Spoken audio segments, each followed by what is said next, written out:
So I wanted to do a series of videos addressing skin tones in painting miniatures. I think painting skin can be quite daunting because it's not just a case of one or two colours, there's quite a lot of nuances involved because skin's translucent, there's lots of different colours.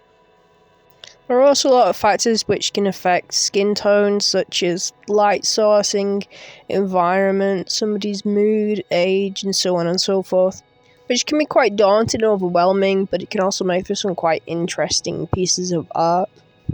When it comes to miniature painting, I think we sometimes ignore the wider world of art which we can take and translate into miniature painting. I recommend looking at highly detailed photographs and of canvas painting as well, and you'll start to see the colours which are used in people's skin tones. I also recommend having a look at how people paint skin on canvas as well. You'll be surprised at the colours and ways in which it's done. I'm not saying you have to be a fantastic oil painting professional, but you'll get an idea of how colour works when it comes to skin. So without further ado, I'm going to be showing you how I address painting Caucasian skin tones. For this example, I am using a bust I 3D printed. It's called Sweet Candy. The sculpt's by Alexei Konev. I do actually sell these. Yes, a bit of self-promotion. For our first layer, we are using a deep, rich purple. You don't have to use an airbrush for this, you can just use an actual brush. For our next colour, we are using a magenta, which is like a reddy, purpley kind of colour.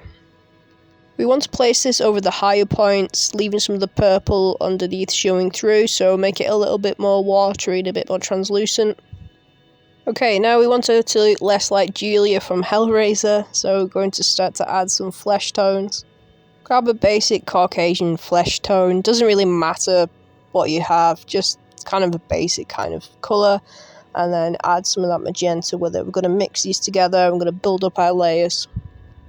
Now we don't want it to be too thick, we want it to be a little bit watery, but it can be thicker in some areas, and then what you do is just grab a watery brush and then just kind of drag it out and feather it out. So some areas a bit thicker, some areas a bit thinner. We still want to have those underneath layers kind of showing through in parts. So I'm just getting a good coverage of everything, but again, keeping some of those shadows we've already created. We are utilising a technique called underpainting. This is where the first few layers of paint you use, so our purple and magenta, will be used throughout the model. So instead of like the traditional two thin coats where you would lose your base colours, we're still trying to get those original base colours showing through, if that makes sense. Underpainting's a technique worth just looking up in itself, YouTube it or Google it, and you'll learn a lot more about how it's used and can be utilised, because we always think of painting as these two thin coat layers and lose a lot of the original paintwork we've already done.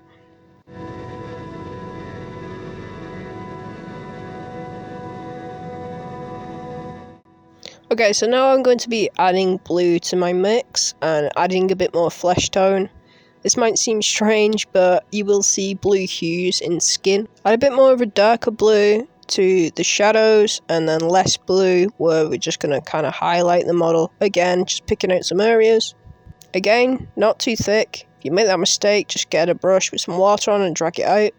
And we aren't putting this everywhere, just on a few areas so we don't lose our previous work. Now we are building up some more highlights, so I'm using more of an orangey tan colour and a salmon colour, mixing them together and adding it to our previous colours. If you don't have a range of skin tones like I do, you could just add a bit of orange to your basic flesh tone, or a bit of pink as well.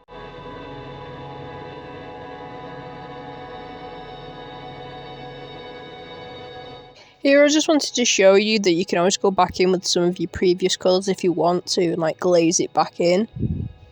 The glaze is where you water your paint down quite a lot, even more than like a wash consistency. Ideally this is better when the model's dry.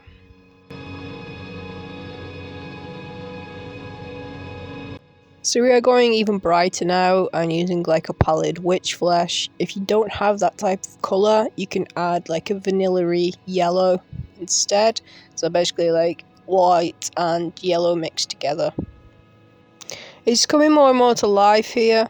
So as I said, keep adding those layers bit by bit, not too much, and if you lose any of your previous colours too much, you can always go back in with the glaze, or just mix a little bit of that in with the current colours you're using.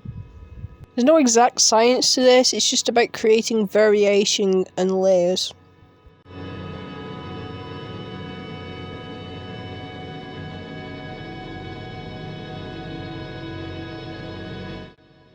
For my last layer, I am adding some toxic mist, which is like an eggshell blue.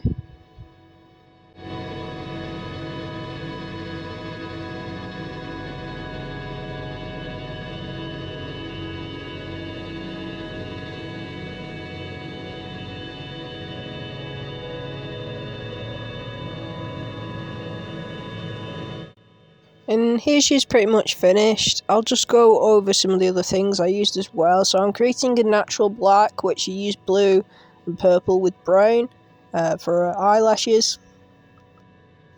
For the lips, I used a mix of that previous sort of black colour, mixed it with some Mephiston red, and then I used some Wild Rider red as well over the top. For the eyes, I used some of that toxic mist. For the eyes themselves, the irises, the colours, I've gone with the green, and then I've just added a little bit of white to that, and then I've just added a dot of black, and then a dot of grey. Okay, so just to recap the colours I used specifically for the skin, we started off with the purple and a magenta colour. Then we mixed some magenta with some basic Caucasian flesh tone. Then we started to add more flesh tone in and a little bit of blue, playing around with that. Now you could stop there if you wanted to, but we got a bit more technical, and we added some more highlights, some more sort of orangey flesh tones. Again, if you don't have those types of flesh tones, just add a bit of orange, add a bit of pink. You could even add a little bit of yellow as well for highlights. And for sort of our final highlights, we use like a pallid witch flesh. If you don't have that, add some white and a little bit of yellow. And then I use some toxic mist, like an eggshell blue, as a final kind of layer. This is just one of the ways in which I approach Caucasian skin tone. There are a lot of different ways out there, because not everyone's skin tone is the same. Definitely have a look at how canvas painters do it, and I'll be doing a part 2 where I address the hair. If you'd like to support me or buy one of these busts, the links are in the description.